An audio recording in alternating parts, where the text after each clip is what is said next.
This is now the E-Plan 5.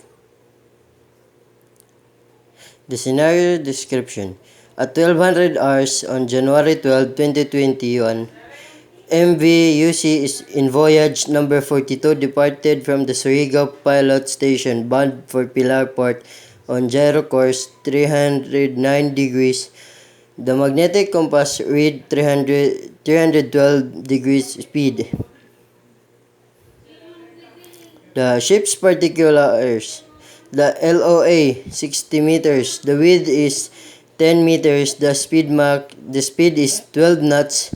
The max draft is 12 meters and gross tonnage is 240.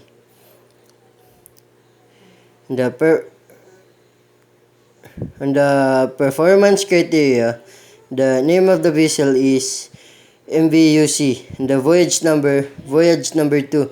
Date is 1200 hours on January 12, 2021.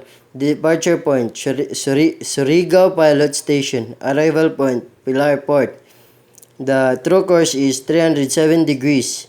The variation is 1 degrees 1 minute west. And deviation is 1 degrees west. Wind direction, new monsoon wind. Wind force is 2 knots and the barometric pressure is 1012 MB. And the temperature reading is 300 degrees Celsius.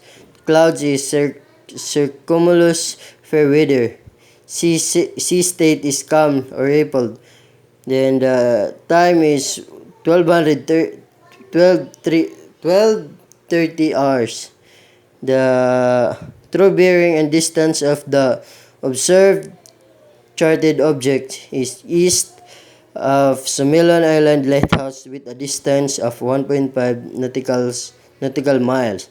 Departure details, speed is 12 knots. Course alteration is alter her course to 4 degrees. True. And this is the chart 5. The sea condition and the wind force. That's all.